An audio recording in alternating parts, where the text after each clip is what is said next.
Hello and welcome back to the FEZ show. We've had another double header in New York when two probably quite ordinary races in Formula E's like standard of races that we've seen this season, but races that had a big implication in the championship. And that's where I want to start off the show today. Obviously, joining me today is Edward Hunter and Mr. Jack Pickering. How are we, boys? Hello, yeah, good to be back. As you said, New York was decent, but it was okay. Enthusiasm by the bucket loads from Mr. Pickering there. I enjoyed it, yeah. I thought there was some really good performances in New York by certain drivers and others that kind of just went AWOL, unfortunately. But it's all set up rather nicely for the last four races of the season, I think. I was so enthusiastic about New York that I nearly forgot to introduce you to and was going to go straight into Sam Bird, because Sam Bird had a weekend of two halves, you could say, or a topsy-turvy weekend, or, you know, I don't know any more puns. But let's talk about Sam Bird, because obviously the Brit leads the championship now after his victory on Sunday. But it didn't start perfectly for him on Saturday in FP1, where on the exit of the final corner, he clips the inside wall, careers straight into the barrier on the exit of the final corner. Whole new car needed, goes out for qualifying.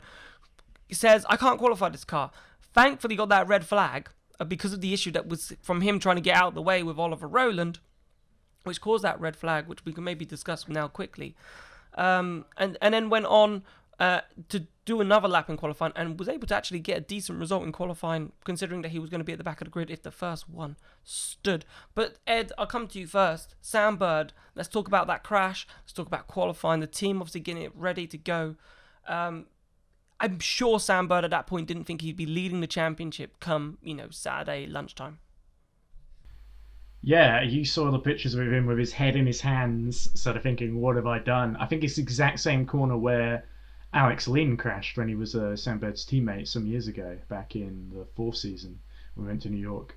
But yeah, Bird, obviously in grief, the mechanics having to really work overtime to get it ready in time for qualifying. I think they got it ready for about, was it 6 seconds or 6 minutes to spare before the deadline? I remember it being really tight. It was definitely one of the two. Mechanics will probably say it was 6 seconds, yeah, and then in qualifying, when he went into the braking zone for the sort of chicane, after the sort of first four corners into like turn 5 and 6, he went to the brakes and the cover on top of where his pedals are went loose, and Sam sort of reacted to that, immediately went to the left to get offline, but the timing was a bit horrible because Roland was right behind him on a quali lap and sort of didn't really have anywhere to go and sort of clumsily spun into Sam, and the race director red flagged it, and that gave Jaguar enough time to put the little cover back on and send Sam on his way. And he recovered in the race, I think, to 9th on Saturday, which was a good recovery, all things considered, because he qualified quite low down and sort of outside the top 15, if I remember right. Might have been 16th. So yeah, definitely a difficult opener for Sam, but he sort of tried his best to sort of make it up, and I think it was really Sunday where Sam really had a much better opportunity to make amends. Exactly, Jack Pico. So he binned it and then he won it, right? He binned it to win it. It was a great performance on Sunday. Obviously, the car's repaired. They understand that obviously everything's properly fixed, probably taken apart again, probably after the race on Saturday, all double checked through to make sure everything was fine. And then obviously the weather gods came and massively helped Sam for qualifying, because obviously it was a wet group. It was a dry group 1, wet group 2, but then a dry-ish group 3, and Sam Bird being in group 3 for that. Everyone in Group 3 pretty much made it into Superpole, and then that set up literally a lights-to-flag victory on Sunday. Yeah, Sam was very, very dominant on the Sunday. In regards to Saturday, I didn't see much. I was at a wedding. But from what I saw of the accident, yeah, it was just very clumsy. And one thing that confused me, it might have been because my brain was switched off because I wasn't paying that much attention to it. But I thought that there was a rule that you couldn't go back out again if you caused the red flag or something like that. I think we had that in Paris a few years ago, but I could be wrong.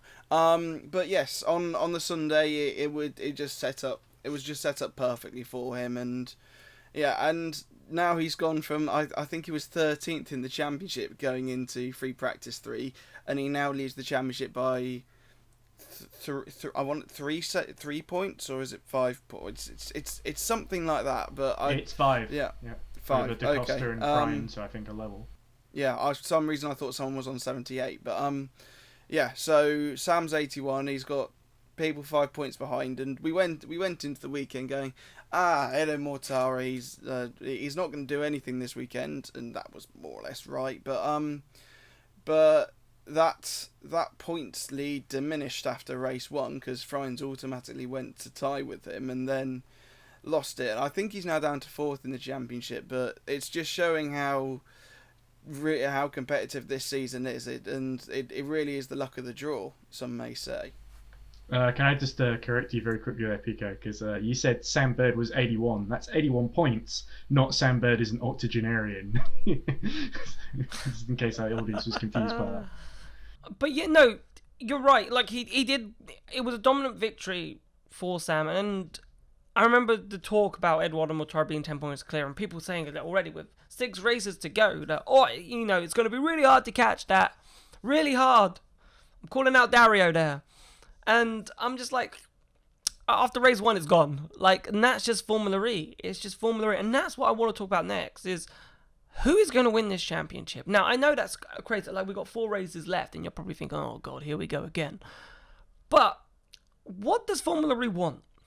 And that's the main question here, is what does Formula E want? Do we want a championship that we go into the final weekend, because it is a double race in Berlin, so we will be going into that final weekend. It will be these championship contenders, these championship protagonists that hopefully will be, maybe sorted out in London. But if we have a similar kind of manic, crazy races in London, and we're going into, Berlin with like 10, 11, 9, 8 maybe, championship people that could potentially go into Berlin and win the championship. Is that too much?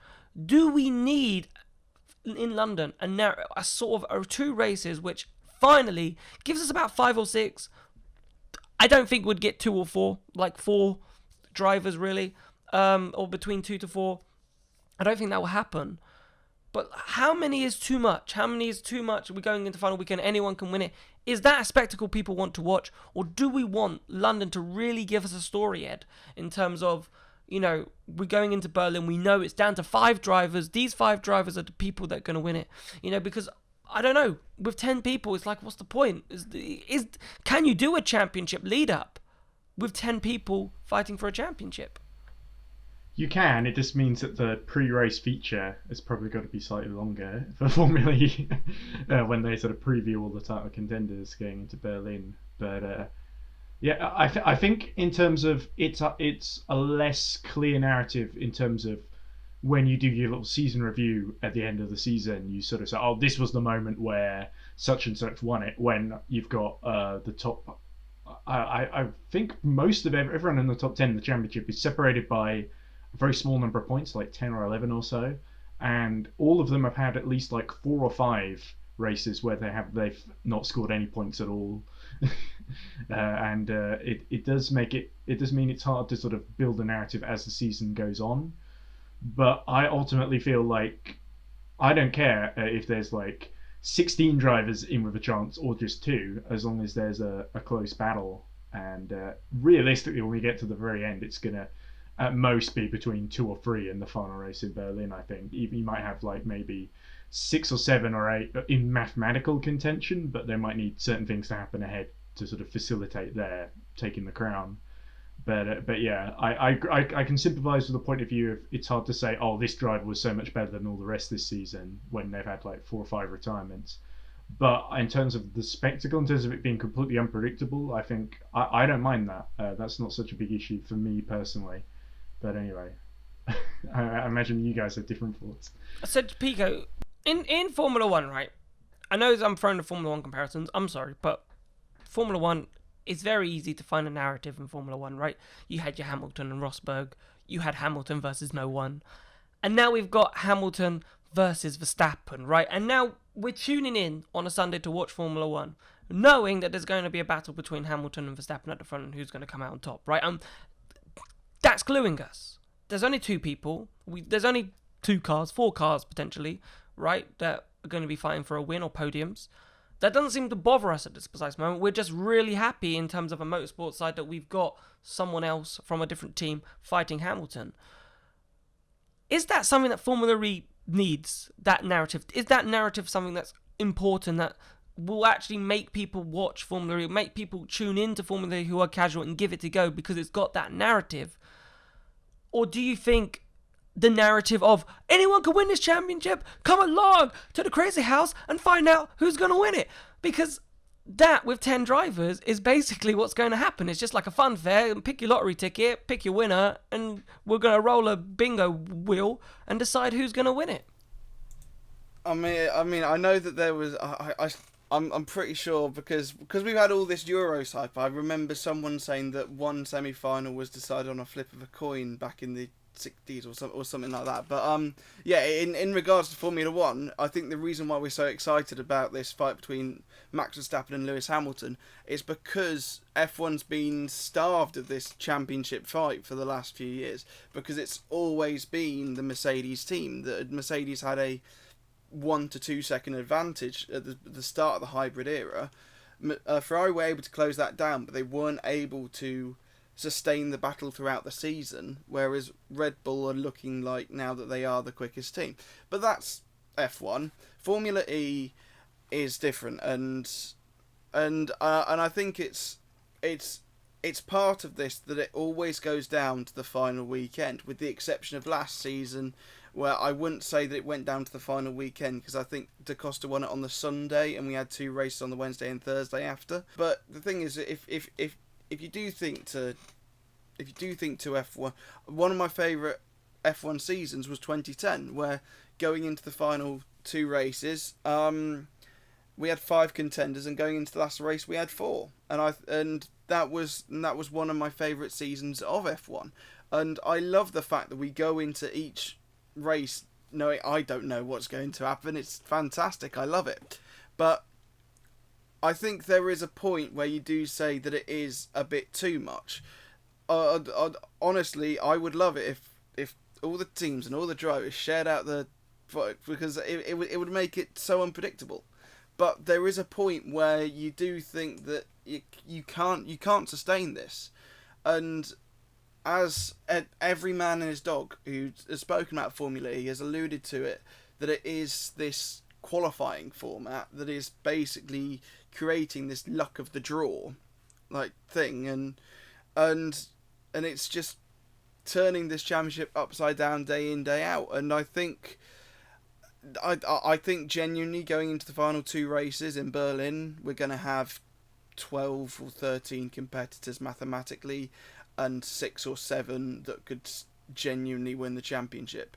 I'd say that needs to come down. I know that there was a British touring car season a few years ago that had 8 contenders mathematically.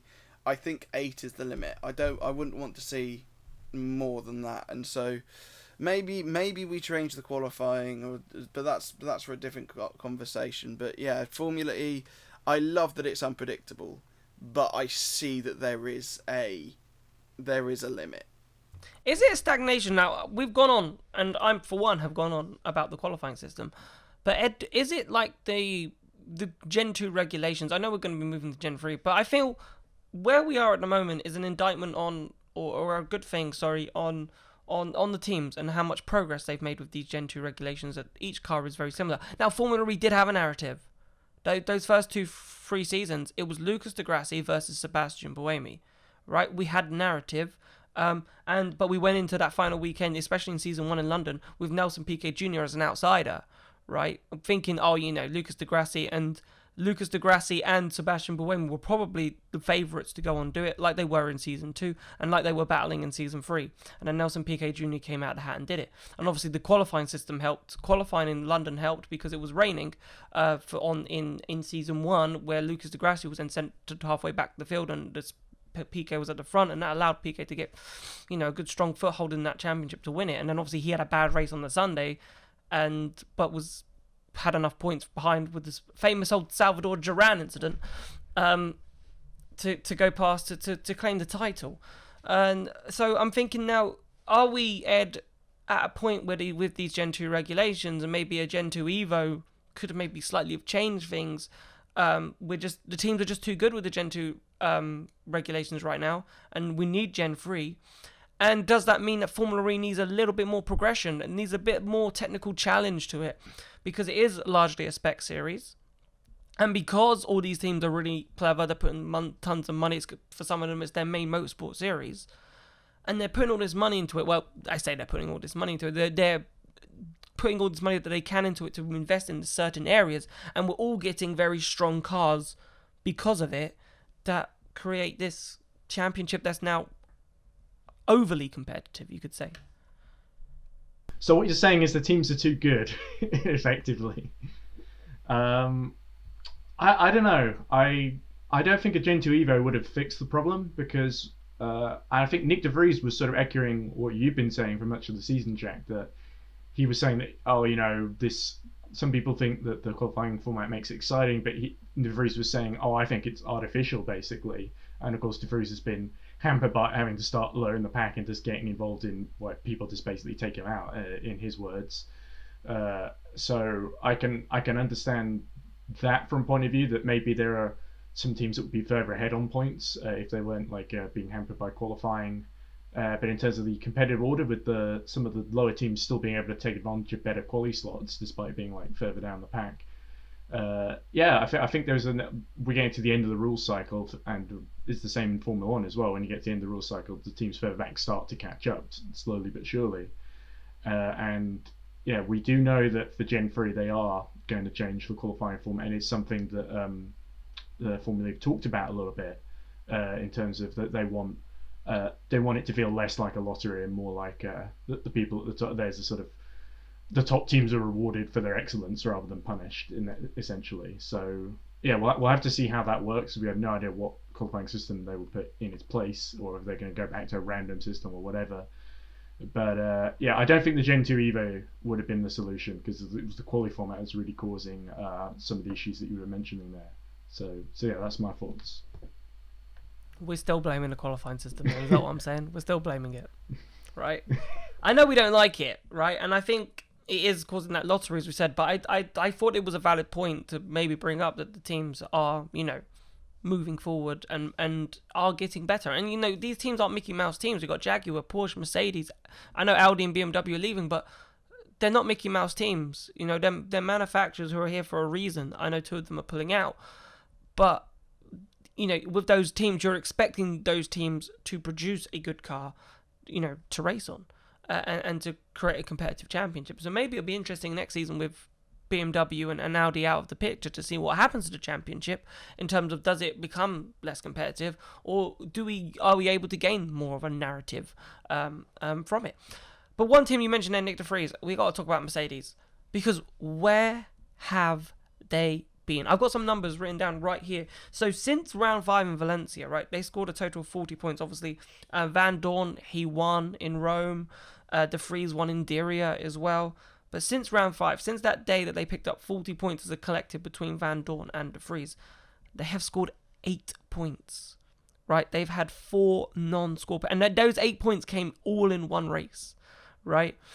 They've had 4 non-scores. Now, this team, at the beginning, we were thinking, wow, it's F1 dominance coming to Formula E. Mercedes have stepped up the gear, and they are the ones that are, leading the way. They're the best team, right? That's what we were saying back, at the beginning of the season. And Pico, we're now staring at Stoffel Van Dorn and Nick de Vries, not even being able, okay, they're in Group 1, but we're seeing Sam Bird, we're seeing Robin Freins come through the field and score points from those lowly positions of 21st in the grid.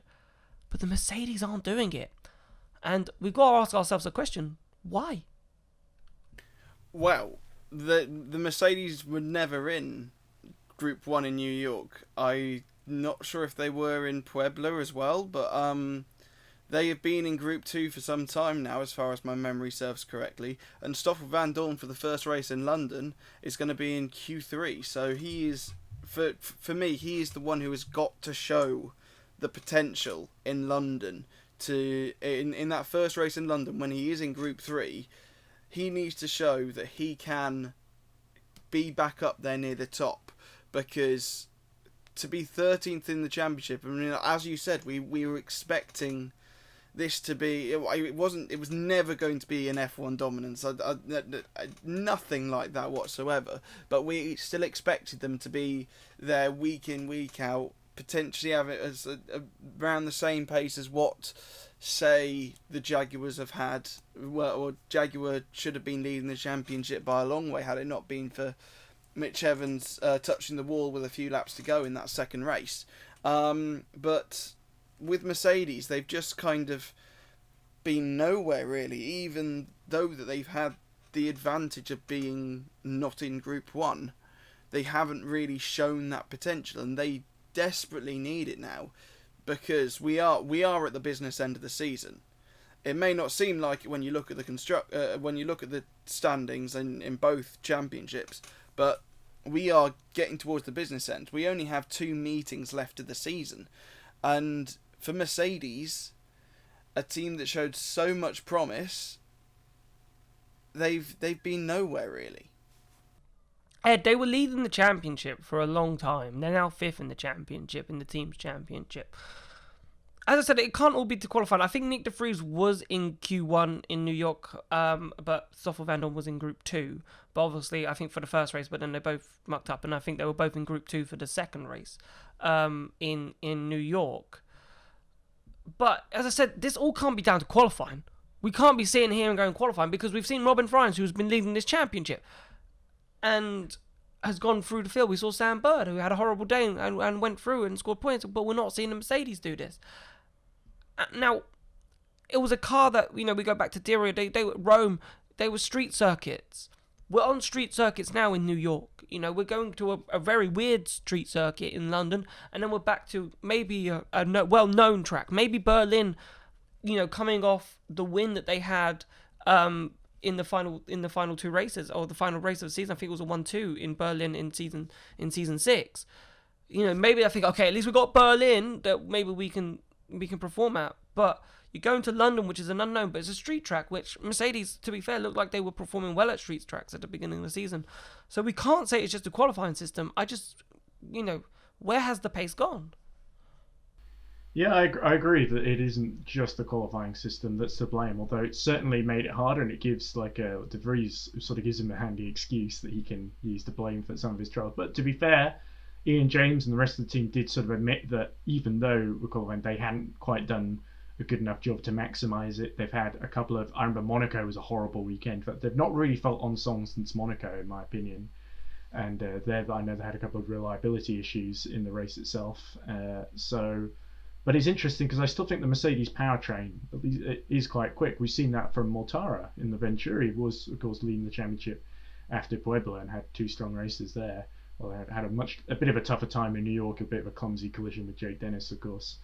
But yeah, so I don't think it's necessarily the car is bad. It's suddenly become bad out of nowhere. I think it's that the team has struggled to really manage their energy as well as some of their rivals. Because I know the Virgin team, for instance, with Frijns, like you were pointing out, was very good at managing.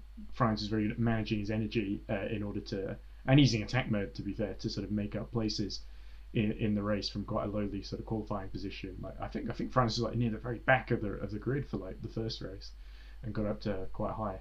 But yeah, I can Mercedes turn it around?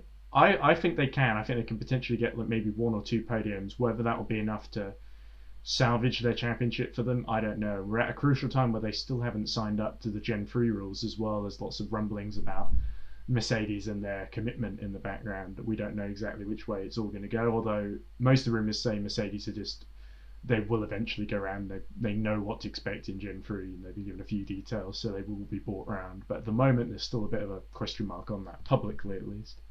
Yeah, I remember talking to Ian James about it, about the Gen 3 regulations, and I remember it was mainly about financial stuff that was like ticking the boxes and crossing the dots and or whatever they are, crossing those T's and I's or whatever. Weird analogy that I can come up with. But I don't understand how a team that can be so quick at the beginning of the season has just completely just dropped. I think it's really interesting. And yeah, they can still win the championship, the team's championship. They're only like 30 points behind. A 1-2, bish, bash, bosh, you're back up there. That's what would have happened to Jaguar if Mitch Evans did cross the line and finish in second, which I know we haven't talked about much for New York, but Mitch Evans, Jaguar on for that 1-2, and unfortunately Mitch Evans made that mistake at the exit of turn 3 and hit the wall and game over. But that's the beauty of Formula E, in my opinion. That's the beauty. You're under pressure. You had 3 cars behind him. You're under pressure. You're on for a good result, and bam. But despite that, Jaguar is still, top of the standings. But I suppose for the Mercedes, like, thank God, it only takes one good result, a one swing of 40 points that they get, and you're back in the race, going into Berlin. But yeah, they need something. But one team though that has been doing really well, customer team, we have to remember this, is the Envision Virgin Racing squad, with the Audi pairing. And one man that I think we ought to talk to, Robin Frijns, we know, right? I think we love Robin Frijns. I think we all know that Robin Frijns, Pico, is an amazing driver. And I think it's a serious championship contender, and has been before. But I think this season, if he's going to win a championship, it's probably his best chance. But Nick Cassidy, what a rookie season. Like, when you're thinking about the rookie season that he's having, and, Jack Nicholls sort of brought it out in commentary when you're comparing him to Felix Rosenqvist in terms of the accolades and the things that Rosenqvist achieved in his rookie season, and what Cassidy's doing. And you're sitting there thinking, yeah, like, Cassidy's slowly, didn't struggle, was quick from the get-go in this championship. How impressive have you been with Nick Cassidy and his development in Formula E? Yeah, shout out to Chris, who called this even before we turned a lap in Diriyah. But yeah, Nick Cassidy has been phenomenal this season. I think it was his first Super Pole appearance where he got in to Super Pole and then had his time deleted because of Sete Camera. He crashed, and so they went through under yellow flag, so had their times deleted, which was a shame. But yeah, he's genuinely been phenomenal, and going into New York, he was another who was like, he was like 14th in the championship standings or something, but he'd always shown potential, because he had finished 5th in Diriyah before getting a penalty, but because everyone was bunched up under the safety car, because that race was red flagged early because of the Alex Lynn incident, Nick dropped from 5th all the way down to like 18th or something and got nothing out of it. But yeah, and he obviously got pole in Rome as well, before spinning out, unfortunately, at the first corner of the race. But yeah, he's been such a phenomenal driver, and to step into the boots of Sam Bird, who is one of the best drivers on the grid.